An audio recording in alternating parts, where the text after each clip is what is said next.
આજે આવો આપણે બાઇબલ અને સ્વર્ગીય પરિવાર ઉપદેશ શીર્ષક સાથે પરમેશ્વરના વચનનો અભ્યાસ કરવાનો થોડો સમય લઈએ. પરમેશ્વરે દરેક યુગમાં પોતાના પ્રબોધકોને મોકલ્યા છે અને તેમને પરમેશ્વરની ઈચ્છા પહોંચાડનાર સંદેશવાહકોની ભૂમિકા નિભાવવા દીધી છે. આજે આપણી સાથે પણ એવું જ છે. જે બધા આ યુગમાં પરમેશ્વરની ઈચ્છાનો પ્રચાર અને અમલ કરે છે તેઓ પરમેશ્વર દ્વારા મોકલવામાં આવેલા પ્રબોધકો છે. શું એવું નથી? આજે આવો આપણે માનવજાતિને બચાવવાની પરમેશ્વરની ઈચ્છા વિશે અને આપણા સ્વર્ગીય પરિવારના સર્વ સભ્યો માટે જેઓ અત્યારે સમગ્ર વિશ્વમાં એક સાથે આરાધના કરી રહ્યા છે, બાઇબલમાં પરમેશ્વરની ઈચ્છા વિશે કેવી રીતે ભવિષ્યવાણી કરવામાં આવી છે અને તે નોંધવામાં આવી છે તેનો અભ્યાસ કરીએ. આવો આપણે 2 તિમોથી અધ્યાય 3 વચન 12 પર એક નજર કરીએ.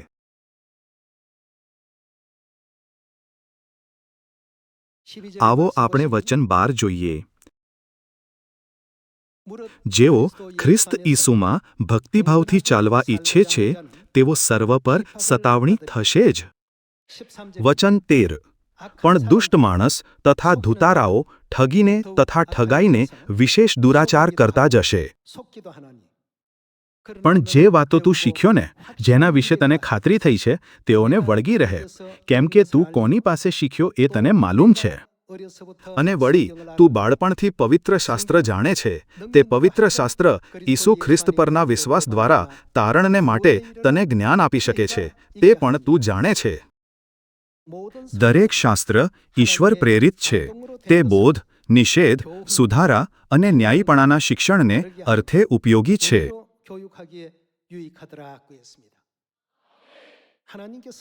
બાઇબલ એક અનમોલ ભેટ છે જે પરમેશ્વરે માનવજાતિ માટે મોકલી છે. ઉત્પત્તિથી લઈને પ્રગટીકરણ સુધી બાઇબલની બધી 66 પુસ્તકોમાં પરમેશ્વરે જે સંદેશ મોકલ્યો છે તે પ્રેમથી ભરેલો છે. જે બાબતો વિશે આપણે સાવધાન રહેવું જોઈએ, જે બાબતો આપણે ન કરવી જોઈએ, જે બાબતો આપણે ચોક્કસપણે કરવી જોઈએ, જે ગુણો આપણામાં હોવા જોઈએ અને પરમેશ્વરના વિધિઓ જે આપણે પાળવા જોઈએ, આ બધું બાઇબલમાં સંપૂર્ણ રીતે સૂચિબદ્ધ છે. આ બધું આપણા ઉદ્ધાર માટે છે. તેથી બાઇબલ શું કહે છે?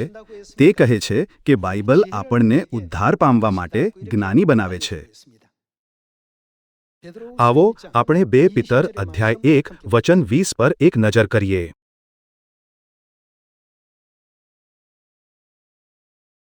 અધ્યાય 1 વચન 20. પ્રથમ તમારે એ જાણવું કે પવિત્ર લેખમાંનું એટલે કે બાઇબલ કોઈ પણ ભવિષ્ય વચન મનુષ્ય પ્રેરિત નથી. કેમ કે ભવિષ્ય વચન માણસની ઈચ્છા પ્રમાણે કદી આવ્યું નથી, પણ પવિત્ર આત્માની પ્રેરણાથી માણસો ઈશ્વરના વચન બોલ્યા. બાઇબલ મનુષ્યના વિચારો કે મંતવ્યો પર આધારિત ગ્રંથ નથી, પરંતુ તે શાસ્ત્રની 66 પુસ્તકો છે જે આજે આપણી પાસે છે, જે પરમેશ્વરની ઈચ્છા અને તેમના વચનને યથાવત જણાવવા માટે વફાદારીપૂર્વક લખવામાં આવી છે. ભલે બાઇબલમાં કેટલાક અભિલેખો સેંકડો કે હજારો વર્ષોના અંતરે નોંધાયેલા છે, તો પણ તે બધા અભિલેખો કેવા છે? પરમેશ્વરે બાઇબલને એવી રીતે લખાવ્યું છે કે વૃત્તાંતોની પહેલા અને પછીની દરેક બાબત બરાબર પૂરી થાય. આ વચનો સંપૂર્ણપણે આપણા ઉદ્ધાર માટે લખવામાં આવ્યા હોવાથી શું એવું નથી લખ્યું કે મનુષ્યના મંતવ્યો ઉમેરીને તેમાંથી કંઈ પણ વધારવું કે તેમાંથી કંઈ પણ કાઢી નાખવું ન જોઈએ? આવો આપણે તે કલમ પર એક નજર કરીએ. આવો આપણે પ્રકટીકરણના પુસ્તક અધ્યાય 22 વચન 18 પર એક નજર કરીએ. આવો આપણે અધ્યાય 22 વચન 18 પર એક નજર કરીએ. આ પુસ્તકમાંના ભવિષ્ય વચનો જે કોઈ સાંભળે છે તેને હું સોગંદ દઈને કહું છું. શું આ પુસ્તક બાઇબલનો ઉલ્લેખ કરતું નથી? જો કોઈ તેઓમાં વધારો કરશે, જો કોઈ બાઇબલના ભવિષ્ય વચનોમાં કંઈ પણ ઉમેરશે, તો પરમેશ્વર શું કરશે? તો તેના પર ઈશ્વર આ પુસ્તકમાં લખેલા અનર્થો વધારશે. તેથી આપણે બાઇબલમાં ન હોય તેવી બાબતો ઉમેરવી જોઈએ નહીં. વચન 19માં બીજું શું કહેવામાં આવ્યું છે? વળી જો કોઈ આ ભવિષ્ય વચનના પુસ્તકમાંથી કંઈ પણ કાઢી નાખશે, વચનો કાઢી નાખવાનો અર્થ બાદબાકી કરવી છે. જો આપણે બાદબાકી કરીએ તો ઈશ્વર તેનો ભાગ જીવનના ઝાડમાંથી તથા પવિત્ર નગરમાંથી, એટલે આ પુસ્તકમાં જે લખેલું છે તેમાંથી કાઢી નાખશે. બાઇબલના વચનોમાં એવા ઘણા મહત્વપૂર્ણ તત્વો છે જેને આપણે આપણી મરજી મુજબ ઉમેરી કે કાઢી શકતા નથી. આપણા ઉદ્ધાર માટે શાસ્ત્રોનો દરેક ભાગ અત્યંત આવશ્યક હોવાથી પરમેશ્વરે માનવજાતને બાઇબલની 66 પુસ્તકો આપી છે. આજે અનેક ચર્ચો આગ્રહ કરે છે કે તેઓ જ સાચા છે. સ્વર્ગનું રાજ્ય એવી જગ્યા નથી જ્યાં આપણે આપણા પોતાના દાવા મુજબ પ્રવેશી શકીએ. શું પરમેશ્વરના વચનને અમલમાં મૂકવાથી ઉદ્ધાર અને સ્વર્ગનું રાજ્ય પ્રાપ્ત નથી થતું? આજકાલ આપણી આસપાસના અનેક ચર્ચો માત્ર પિતા પરમેશ્વરની આરાધના કરે છે, પણ બાઇબલમાં પરમેશ્વર આપણને શું કરવાનું કહે છે? જો આપણે બાઇબલ દ્વારા ખાતરી કરીએ તો જવાબ ખૂબ જ સરળતાથી મળી શકે છે. જો કે બાઇબલ દ્વારા ખાતરી કર્યા વિના કેટલાક લોકો કહે છે બીજી વ્યક્તિ જે માને છે અથવા જેનું અનુસરણ કરે છે તે ખોટું જ હોવું જોઈએ. જો તેઓ આવું વર્તન કરે છે તો તે પરમેશ્વરના સત્યને પ્રાપ્ત કરવાના તેમના માર્ગને અવરોધવાથી અલગ નથી. તેથી કોઈની પાસે રૂઢિગત વિચાર ન હોવો જોઈએ. જો કોઈ માર્ગ જાણનાર આપણને સાચો માર્ગ બતાવે તો શું? જો આપણે ગઈકાલે જે માર્ગ પર ચાલ્યા હતા તે ખોટો માર્ગ હતો તો? આ પરમેશ્વરની ઈચ્છા છે કે આપણે તે માર્ગથી પાછા ફરીએ અને પસ્તાવો કરીએ, ખરું ને? ભલે બાઇબલમાં પિતા પરમેશ્વર અને માતા પરમેશ્વર છે, પણ લોકો પરમેશ્વરના આ શબ્દોની અવગણના કરે છે. બાઇબલમાં કંઈ ઉમેરવું નહીં અને તેમાંથી કંઈ કાઢવું નહીં. આ આજે લોકોના વિશ્વાસની વાસ્તવિકતા છે. તો પછી આવો આપણે પિતા પરમેશ્વર અને માતા પરમેશ્વર વિશે બાઇબલનો અભ્યાસ કરીએ. આવો આપણે પ્રકટીકરણ અધ્યાય 4 પર એક નજર કરીએ. પ્રકટીકરણ અધ્યાય 4 વચન 11. ઓ અમારા પ્રભુ તથા ઈશ્વર, મહિમા, માન તથા સામર્થ્ય પામવાને તમે જ યોગ્ય છો, કેમ કે તમે સર્વને ઉત્પન્ન કર્યા અને તમારી ઈચ્છાથી તેઓ હતા ને ઉત્પન્ન થયા. તે પરમેશ્વર છે જેમણે આકાશ અને પૃથ્વી અને તેમાંની દરેક વસ્તુ બનાવ્યા. તેઓ કોની ઈચ્છાથી બનાવવામાં આવ્યા હતા? પરમેશ્વરની ઈચ્છાથી. બાઇબલ આપણને શીખવે છે કે સૂર્ય અને પૃથ્વી વચ્ચેનું અંતર, તેમની સ્થિતિ અને તેમના વિશે બધું જ પરમેશ્વર દ્વારા નિર્ધારિત કરવામાં આવ્યું હતું, જેથી આ ગ્રહ પર માનવ જીવન અસ્તિત્વમાં રહી શકે, જીવંત પ્રાણીઓ જીવિત રહી શકે અને પાણી અને હવા હાજર રહી શકે. આ લખ્યું છે કેમ કે તમે સર્વને ઉત્પન્ન કર્યા અને તમારી ઈચ્છાથી તેઓ હતા ને ઉત્પન્ન થયા. જ્યારે પરમેશ્વરે આકાશ અને પૃથ્વી અને તેમાંની દરેક વસ્તુની સૃષ્ટિ કરી ત્યારે તેમણે કહ્યું કે આ સંસારમાં કંઈ પણ તેમની ઈચ્છા વગર બન્યું નથી. આ પૃથ્વી પરની તમામ જીવંત વસ્તુઓના અસ્તિત્વ વિશે વિચારો. શું કોઈ પણ જીવ પિતા કે માતા વગર અસ્તિત્વમાં છે? ભલે તે પ્રાણીઓની દુનિયા હોય કે છોડની દુનિયા, જ્યાં પણ જીવન છે ત્યાં એક માતા હોવી જોઈએ. જ્યાં માતા નથી ત્યાં જીવન નથી. તેથી માતા વિનાની દુનિયા મૃત્યુની દુનિયા છે. આ કોની ઈચ્છા છે? તે પરમેશ્વરની ઈચ્છા છે. ત્યારે જો માતા પરમેશ્વર અસ્તિત્વમાં નથી તો શું સ્વર્ગના અનંત રાજ્યમાં જીવન હોઈ શકે છે? પરમેશ્વરનું રાજ્ય જીવનનું રાજ્ય છે. આવો આપણે ખાતરી કરીએ કે આત્મિક દુનિયામાં માત્ર પિતા પરમેશ્વર જ નહીં પરંતુ માતા પરમેશ્વર પણ અસ્તિત્વમાં છે. જ્યારે લોકો ચર્ચ જાય છે તો તેઓ પરમેશ્વરનું વર્ણન પિતા પરમેશ્વર તરીકે કરે છે. ભલે તેઓ કોઈ પણ ચર્ચમાં જાય તેઓ એક જ વાત કહે છે. શું પિતા શબ્દનો ઉપયોગ કંપનીમાં થાય છે? અથવા શું આ એક રાષ્ટ્રીય સંગઠન દ્વારા ઉપયોગમાં લેવાતો શબ્દ છે? તેનો ઉપયોગ ક્યાં થાય છે? પિતા દરેક પરિવારમાં એક શીર્ષક તરીકે અસ્તિત્વમાં છે. આપણે એકબીજાને ભાઈ બહેન કહીએ છીએ. ભાઈઓ અને બહેનો જેવા સંબોધનનો ઉપયોગ પણ પરિવારોમાં થાય છે. પિતા, ભાઈઓ અને બહેનો અસ્તિત્વમાં છે, તો પછી બીજા કોનું અસ્તિત્વ હોવું જોઈએ? એવા ઘણા લોકો છે જે કહે છે સાંસારિક પરિવારમાં માતા હોવી જોઈએ અને આગ્રહ કરે છે કે સ્વર્ગીય પરિવાર અને આત્મિક દુનિયામાં કોઈ માતા નથી. અહીં ઉદ્ધારની ખૂબ જ મહત્વપૂર્ણ બાબત દાવ પર લાગેલી છે.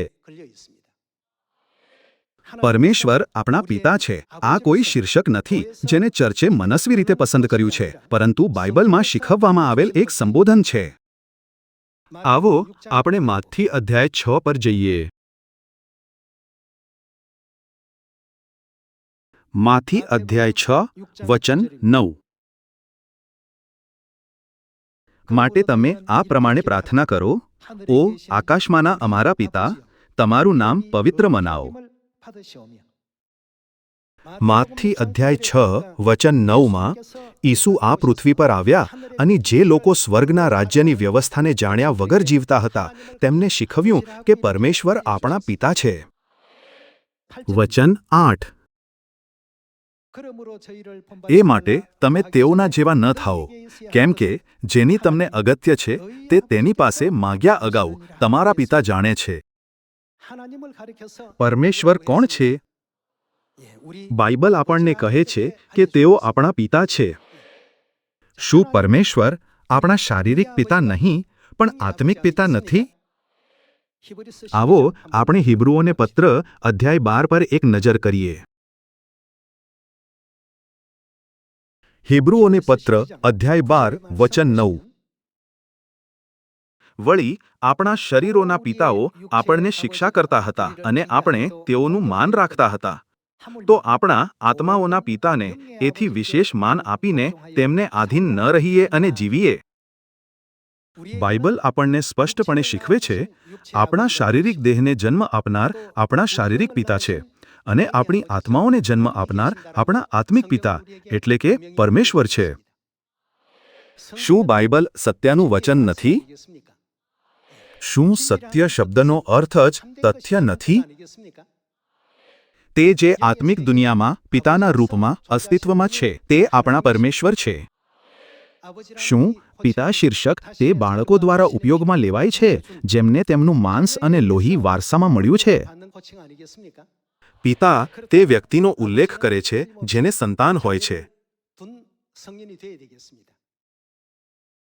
પરમેશ્વરે આ બધી વાતો બાઇબલમાં લખી હોવાથી આપણે તેમાં ક્યારેય કંઈ પણ વધારવું કે ઘટાડવું ન જોઈએ. આવો આપણે 2 કોરિન્થીઓ અધ્યાય 6 પર જઈએ. 2 કોરિન્થીઓ અધ્યાય 6 વચન 17. માટે તમે તેઓમાંથી નીકળી આવો અને અલગ થાઓ, એમ પ્રભુ કહે છે. મલિન વસ્તુને અડકો નહીં, એટલે હું તમારો અંગીકાર કરીશ. અને પરમેશ્વર આપણા માટે શું હશે? તમારો પિતા થઈશ. અને તમો આપણે શું હોઈશું? મારા દીકરા દીકરીઓ થશો, એમ સર્વશક્તિમાન પ્રભુ કહે છે. આ રીતે પરમેશ્વરે તેમની સાથે આપણો સંબંધ એક પિતા અને તેમની સંતાનોના રૂપમાં સ્થાપિત કર્યો. પિતા, પુત્રો અને દીકરીઓ પરિવારોમાં ઉપયોગમાં લેવાતા શીર્ષક છે.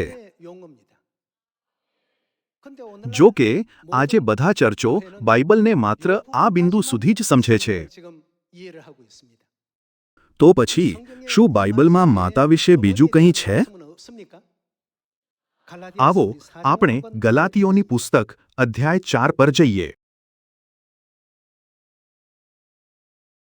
ગલાતીયો અધ્યાય 4 વચન 26. પણ ઉપરનું યરૂશાલેમ સ્વતંત્ર છે.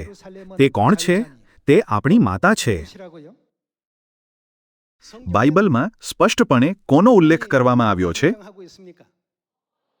ત્યારે આ ઉપર શું દર્શાવે છે? તે સ્વર્ગના રાજ્યને દર્શાવે છે. તેથી સ્વર્ગમાંનું યરૂશાલેમ જે સ્વતંત્ર છે તે કોણ છે? તે આપણી માતા છે. આવો આપણે વચન 28 જોઈએ. હવે હે ભાઈઓ, આપણે ઇસ્હાકની જેમ વચનના છોકરા છીએ.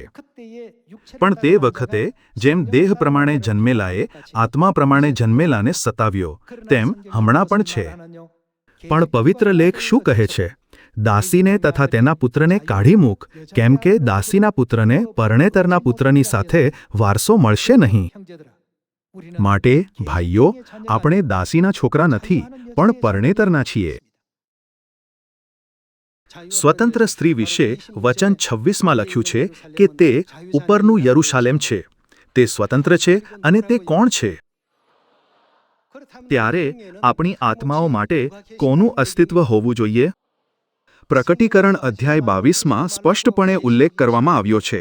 બાઇબલમાં ન ઉમેરો કે ન ઘટાડો કરો. ત્યારે બાઇબલના શબ્દો પ્રમાણે શું આપણે માતા પરમેશ્વરના અસ્તિત્વનો સ્વીકાર કરવો જોઈએ કે નકાર કરવો જોઈએ? જો કે આ બાઇબલમાં લખવામાં આવ્યું છે, પણ આજે ઘણા ચર્ચોને તેનો અહેસાસ નથી. તેથી તેઓ કહે છે ફક્ત એક જ પરમેશ્વર છે, પિતા પરમેશ્વર. પૃથ્વી પરનું પ્રાણી જગત અને વનસ્પતિ જગત પરમેશ્વરે તેમની ઈચ્છા પ્રમાણે બનાવ્યું છે. તે કુદરતની પાઠ્યપુસ્તકો છે જેને પરમેશ્વરે આપણા માટે ખોલી છે. દરેક વસ્તુમાં પરમેશ્વરની ઈચ્છા સામેલ છે. આપણે આ વિચારવાની જરૂર છે કે આટલા બધા જીવોને પિતા અને માતા કેમ હોય છે? પિતા અને માતાઓ વિના શું આપણે ભાવિ પેઢીઓને જીવન આપી શકીએ છીએ? બિલકુલ નહીં. આ પરમેશ્વરની ઈચ્છા છે. જેમ સ્વર્ગમાં પિતા પરમેશ્વર છે, તેમ આ પૃથ્વી પર પિતાઓ છે. જેમ આ પૃથ્વી પર ભાઈઓ અને બહેનો છે, તેમ સ્વર્ગમાં આત્મિક ભાઈઓ અને બહેનો છે. જેમ સાંસારિક પરિવારમાં માતા હોય છે, બાઇબલ આપણને શીખવે છે કે સ્વર્ગીય પરિવારમાં માતા પરમેશ્વર છે. આ હવે આપણને સ્પષ્ટપણે પ્રગટ થયું છે. આજે ઘણા ચર્ચ છે જે પરમેશ્વરમાં વિશ્વાસ કરવાનો દાવો કરે છે, પણ તેઓ આ બધી બાબતોને બાકાત રાખે છે. આ જીવંત પુરાવો છે કે તેઓ પરમેશ્વરમાં વચનનો સ્વીકાર કરતા નથી. ગલાતીઓ અધ્યાય 4 વચન 26 મારા દ્વારા લખવામાં આવ્યું નથી, તે તમે લખ્યું નથી. પવિત્ર આત્માથી પ્રેરિત થયેલા લોકોએ પરમેશ્વર પાસેથી આ બધા અભિલેખ પ્રાપ્ત કર્યા. તો પછી ગલાતીઓ અધ્યાય 4 વચન 26માં આપણી માતા વિશે આપણે શું સમજવું જોઈએ? ઉપરનું યરુશલેમ સ્વતંત્ર છે, તે આપણી માતા છે. આવો આપણે ઉત્પત્તિ અધ્યાય 1 પર એક નજર કરીએ.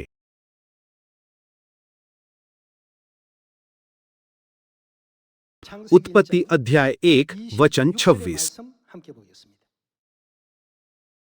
અને ઈશ્વરે કહ્યું, આપણે પોતાના સ્વરૂપ તથા પ્રતિમા પ્રમાણે માણસને બનાવીએ, અને સમુદ્રના માછલા પર તથા આકાશના પક્ષીઓ પર તથા ગ્રામ્ય પશુઓ પર તથા આખી પૃથ્વી પર તથા પૃથ્વી પર પેટે ચાલનારા સઘળા પ્રાણીઓ પર તેઓ અમલ ચલાવે. એમ ઈશ્વરે પોતાના સ્વરૂપ પ્રમાણે માણસને ઉત્પન્ન કર્યું. ઈશ્વરના સ્વરૂપ પ્રમાણે તેણે તેને ઉત્પન્ન કર્યું. તેણે તેઓને નર નારી ઉત્પન્ન કર્યા. વચન 26માં પરમેશ્વર કહે છે, આપણે માણસને બનાવીએ. પરમેશ્વર મનુષ્યનું સર્જન કરી રહ્યા છે, ખરું ને? ચર્ચ ઓફ ગોડ કહે છે કે બે પરમેશ્વર છે જેમણે માનવ જાતિનું સર્જન કર્યું છે. આ બિંદુથી ચર્ચ ઓફ ગોડની શિક્ષાઓ અને વિશ્વના અન્ય તમામ ચર્ચોની શિક્ષાઓ સંપૂર્ણપણે અલગ પડે છે. તેઓ કહે છે, ખરેખર માત્ર એક જ પરમેશ્વર છે. અહીં કોણ બોલી રહ્યું છે? લખ્યું છે, અને ઈશ્વરે કહ્યું. પરમેશ્વરે કહ્યું, આપણે પોતાના સ્વરૂપ તથા પ્રતિમા પ્રમાણે માણસને બનાવીએ. આપણે ખાતરી કરી શકીએ છીએ કે માનવ જાતિનું સર્જન એ પરમેશ્વર દ્વારા કરવામાં આવ્યું છે, જેમણે સ્વયંને આપણે કહ્યું. સૌ કોઈ આપણે શબ્દ બહુવચન છે, તે એક વચન નથી. જો ફક્ત એક જ પરમેશ્વર હોત તો તેમણે કહ્યું હોત, હું મારી પ્રતિમા પ્રમાણે માણસને બનાવીશ. તેમ છતાં પરમેશ્વરે તે રીતે વ્યક્ત કર્યું નથી. તેના બદલે પરમેશ્વરે કહ્યું, આપણે પોતાના સ્વરૂપ તથા પ્રતિમા પ્રમાણે માણસને બનાવીએ. આવો આપણે વચન 27 જોઈએ. એમ ઈશ્વરે પોતાના સ્વરૂપ પ્રમાણે માણસને ઉત્પન્ન કર્યું. ઈશ્વરના સ્વરૂપ પ્રમાણે તેણે તેને ઉત્પન્ન કર્યું. તેણે તેઓને નર નારી ઉત્પન્ન કર્યા. કોને બનાવવામાં આવ્યા હતા? નર અને નારી. પરમેશ્વરે કહ્યું, આપણે પોતાના સ્વરૂપ પ્રમાણે માણસને બનાવીએ. પછી એક નર અને એક નારી બનાવવામાં આવ્યા. શું આ સ્પષ્ટપણે નથી બતાવતું કે પરમેશ્વરના સ્વરૂપમાં નર સ્વરૂપ અને નારી સ્વરૂપ બંને છે? આ જ કારણ છે કે પરમેશ્વરે આ અભિવ્યક્તિનો ઉપયોગ કર્યો, આપણે માણસને બનાવીએ. લોકો આજ દિવસ સુધી નર સ્વરૂપના પરમેશ્વરને પિતા પરમેશ્વર કહેતા આવ્યા છે. ત્યારે સ્વભાવથી આપણે નારી સ્વરૂપના પરમેશ્વરને શું કહેવું જોઈએ? તે માત્ર સ્વાભાવિક છે. શું ઉત્પત્તિ બાઇબલના 66 પુસ્તકોમાંથી પ્રથમ પુસ્તક નથી? પહેલા જ અધ્યાયમાં પરમેશ્વરે આપણને જણાવ્યું કે પિતા પરમેશ્વર અને માતા પરમેશ્વરનું અસ્તિત્વ છે. આ ઉપરાંત જૂના કરારમાં લગભગ 2500 વાર એલોહિમ શબ્દનો ઉપયોગ પરમેશ્વર માટે કરવામાં આવ્યો હતો. શું કોઈ એકવચન સંજ્ઞા ન હોવાના કારણે એલોહિમનો ઉપયોગ કરવામાં આવ્યો હતો? ના. જ્યારે બાઇબલ એક પરમેશ્વરને દર્શાવવા માટે એકવચન સંજ્ઞાનો ઉપયોગ કરે છે તો તે એલોહ છે. જેમ શબ્દના અંતમાં એસ અક્ષર ઉમેરવાથી એકવચન સંજ્ઞા બહુવચન બની જાય છે, તેવી જ રીતે જો તમે એલોહ પછી ઇમ ઉમેરશો તો તે બહુવચન બની જશે. તે એલોહિમ બને છે. એકવચન રૂપ હોવા છતાં પરમેશ્વરે તેને મૂળ બાઇબલમાં કેવી રીતે નોંધ્યું? એલોહિમ. જો કે પરમેશ્વરે બાઇબલને આ શિક્ષણથી ભરી દીધું છે. લોકો આગ્રહ કરે છે કે ફક્ત પિતા પરમેશ્વર છે અને માતા પરમેશ્વર નથી. આ સંપૂર્ણપણે ખોટું શિક્ષણ છે. આવો આપણે 1 યોહાન અધ્યાય 2 વચન 25 પર એક નજર કરીએ.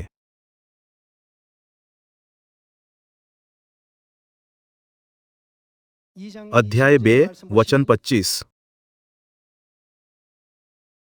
જે વચન તેમણે આપણને આપ્યું છે તે એ જ. તેમણે આપણને શું વચન આપ્યું? એટલે સર્વકાળનું જીવન. પરમેશ્વરે આખી માનવજાતિને અનંત જીવન આપવાનું વચન આપ્યું છે. જીવન કોની પાસેથી આવે છે? આ પ્રશ્ન વિશે 21મી સદીના જીવન વૈજ્ઞાનિકો એક નિશ્ચિત નિષ્કર્ષ પર પહોંચ્યા છે. તેમણે શોધ્યું કે માતા વિના જીવન કોઈ પણ રીતે આવનારી પેઢીને આપી શકાતું નથી. તેથી પરમેશ્વરની બધી સૃષ્ટિમાં તેમણે આ સિદ્ધાંત સ્થાપિત કર્યો કે જ્યાં પિતા છે ત્યાં માતા પણ હોવી જોઈએ. શું હિબ્રુઓને પત્ર અધ્યાય 8 વચન 5 એ નથી સમજાવતું કે પૃથ્વી પર જે છે તે સ્વર્ગની વસ્તુઓની પ્રતિમા તથા પ્રતિછાયા છે? પછી જો માતા પાર્થિવ દુનિયામાં પ્રતિમા અને પ્રતિછાયાની દુનિયામાં અસ્તિત્વ ધરાવે છે તો વાસ્તવિકતાની દુનિયામાં પણ માતાનું અસ્તિત્વ ચોક્કસપણે હોવું જોઈએ. એટલા માટે ગલાતીઓને પત્ર અધ્યાય 4 વચન 26માં પરમેશ્વર પ્રગટ કરે છે, પણ ઉપરનું યરુશાલેમ સ્વતંત્ર છે, તે આપણી માતા છે. ઉત્પત્તિ અધ્યાય 1 વચન 26 થી 27માં પિતા પરમેશ્વર અને માતા પરમેશ્વરે એકબીજાને શું કહ્યું? આપણે પોતાના સ્વરૂપ તથા પ્રતિમા પ્રમાણે માણસને બનાવીએ. શું ઉત્પત્તિ અધ્યાય 1 વચન 27માં એવું નથી લખેલું કે પુરુષને પરમેશ્વરના નર સ્વરૂપ પ્રમાણે અને સ્ત્રીને પરમેશ્વરના નારી સ્વરૂપ પ્રમાણે બનાવવામાં આવી? તેથી આ પૃથ્વી પર નર અને નારીનું અસ્તિત્વ સાક્ષી આપે છે કે પિતા પરમેશ્વર અને માતા પરમેશ્વર સ્વર્ગમાં અસ્તિત્વ ધરાવે છે. જો માત્ર પિતા હોત અને માતા ન હોત તો જીવનનું ક્યારેય અસ્તિત્વ ન હોત. જીવનની દુનિયાનું અસ્તિત્વ જ ન હોઈ શકે. પ્રકટીકરણ અધ્યાય 4 વચન 11 પુષ્ટિ કરે છે કે પરમેશ્વરે બધું જ તેમની ઈચ્છા પ્રમાણે આ રીતે બનાવ્યું છે. આ રીતે આ જીવનની દુનિયા સંપૂર્ણ રીતે પરમેશ્વરની ઈચ્છાથી માનવજાતિને ભેટ તરીકે આપવામાં આવી હતી. ત્યારે પરમેશ્વરનું રાજ્ય જીવનનું રાજ્ય હોવાથી માતા પરમેશ્વર પણ સ્વર્ગના રાજ્યમાં હોવા જોઈએ, ખરું ને? માતા પરમેશ્વર વિનાની દુનિયા મૃત્યુની દુનિયા છે. આ પૃથ્વી પર પ્રાણીઓ અને છોડની અગણિત પ્રજાતિઓ છે. ભલે છોડની દુનિયા હોય કે પ્રાણીઓની દુનિયા, માતા વગરની દુનિયા મૃત્યુની દુનિયા છે.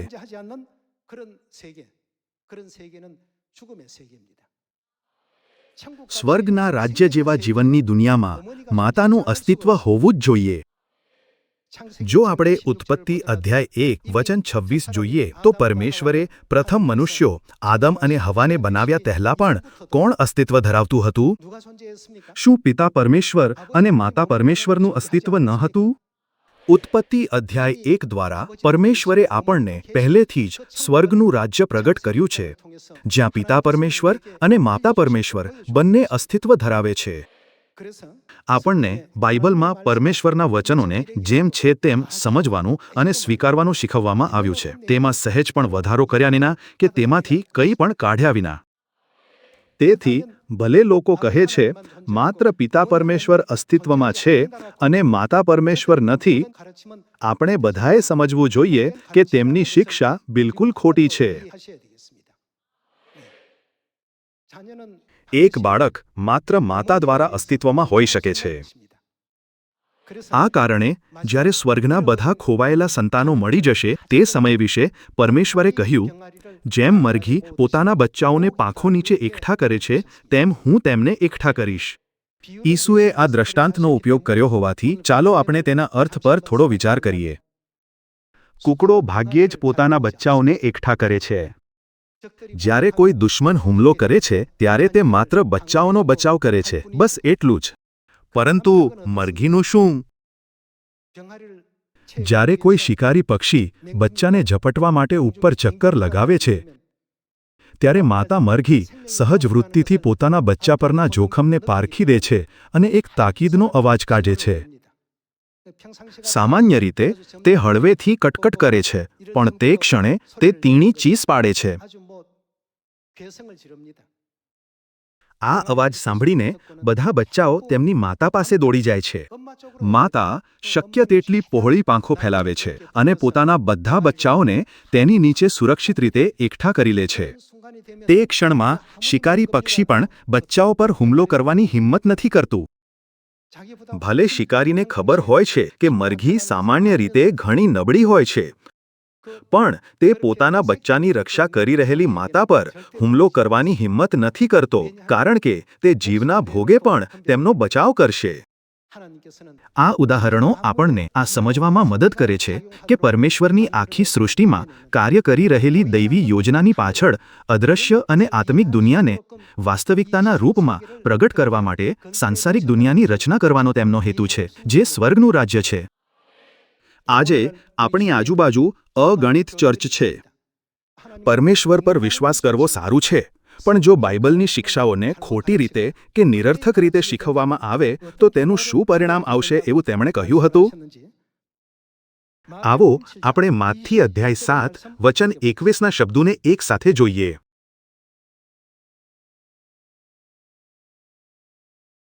માથી અધ્યાય 7 વચન 21. જેઓ મને પ્રભુ પ્રભુ કહે છે, જે લોકો પરમેશ્વરમાં વિશ્વાસ કરવાનો દાવો કરે છે, શું તેઓ તેમને પ્રભુ પ્રભુ નથી કહેતા? પરમેશ્વરમાં વિશ્વાસ કરવાનો દાવો કરનાર દરેક જણ નહીં. તેઓ સર્વ આકાશના રાજ્યમાં પેશશે એમ તો નહીં, પણ જેઓ મારા આકાશમાંના પિતાની ઈચ્છા પ્રમાણે કરે છે તેઓ જ પેશશે. વચન 22. તે દિવસે ઘણા મને કહેશે કે પ્રભુ પ્રભુ, શું અમે તમારે નામે પ્રબોધ કર્યું નથી? અને તમારે નામે ભૂતોને કાઢ્યા નથી? અને તમારે નામે ઘણા પરાક્રમી કામો કર્યા નથી? ત્યારે હું તેઓને સાફ કહીશ કે મેં તમને કદી પણ ઓળખ્યા નથી. ઓ ભૂંડું કરનારાઓ, તમે મારી પાસેથી દૂર જાઓ. સૌ કોઈ પિતાની ઈચ્છા શું છે? શું પિતા પરમેશ્વર અને માતા પરમેશ્વર પર પૂર્ણ વિશ્વાસ રાખવો પરમેશ્વરની ઈચ્છા છે? અથવા માત્ર પિતા પરમેશ્વર જ અસ્તિત્વમાં છે એવું શીખવવું અને આગ્રહ કરવો એ પરમેશ્વરની ઈચ્છા છે? આપણે બાઇબલની દરેક શિક્ષાને સ્પષ્ટતાથી સમજવી જોઈએ. તેથી સમાજ ત્યારે જ પરમેશ્વર પર સાચી રીતે વિશ્વાસ કરી શકે છે જ્યારે તે સ્વીકાર કરે છે કે બાઇબલ પ્રમાણે પરમેશ્વરના વચન શીખવવું એ સૌથી સચોટ રીત છે. જો કે એવું નથી થઈ રહ્યું. ઘણા કિસ્સાઓમાં બાઇબલમાં જે લખ્યું છે તે કાઢી નાખવામાં આવે છે અને જે નથી લખ્યું તે ઉમેરવામાં આવે છે. જ્યારે પરમેશ્વર આ પૃથ્વી પર આવ્યા ત્યારે તેમણે સ્પષ્ટ અને ગંભીર આજ્ઞા આપી, પિતાની ઈચ્છા પ્રમાણે કરો. ઉત્પત્તિ અધ્યાય 1 અને ગલાતીયો અધ્યાય 4 દ્વારા પરમેશ્વરે આપણને શું શીખવ્યું? શું પરમેશ્વરે આપણને પ્રગટ કર્યું કે માતા પરમેશ્વર અસ્તિત્વમાં છે, કે પછી તેમણે કહ્યું કે તેઓ અસ્તિત્વમાં નથી? પરમેશ્વરે આખું જીવન માત્ર માતા દ્વારા જ જન્મ લેવા માટે કેમ રચ્યું છે? આપણે આપણી શારીરિક આંખોથી સ્વર્ગની વસ્તુઓને જોઈ શકતા નથી. તેથી પરમેશ્વરે આ પૃથ્વી પરની પ્રણાલીને એક નમૂના તરીકે સ્થાપિત કરી છે જેથી આપણે સ્વર્ગના રાજ્યને શીખી અને સમજી શકીએ.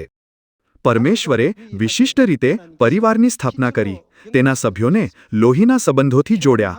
આપણે તેને સામાન્ય રીતે લોહીનો સંબંધ કહીએ છીએ.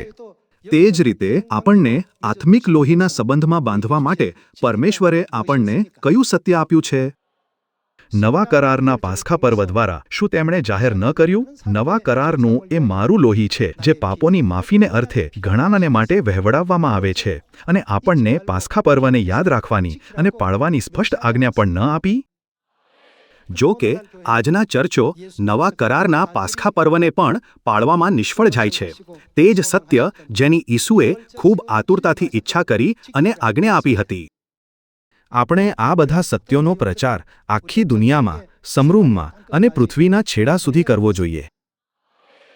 2 તિમોથી અધ્યાય 3માં જેઓ ખ્રિસ્તમાં ભક્તિભાવથી જીવન જીવવા ઈચ્છે છે તેઓનું શું થશે એવું કહ્યું છે. શું તે આપણને એમ નથી શીખવતું કે જો આપણે સ્વર્ગના રાજ્યમાં દોરી જનાર વિશ્વાસ સાથે ખ્રિસ્તમાં ઈશ્વરીય જીવન જીવવાનો પ્રયત્ન કરીએ તો આપણી આસપાસના લોકો તરફથી આપણને ચોક્કસ મુશ્કેલીઓનો સામનો કરવો પડશે? જ્યારે લોકો રવિવારની આરાધના અને નાતાલ મનાવે છે ત્યારે બીજા લોકો વિચારે છે તે જરૂર એક ચર્ચ હશે.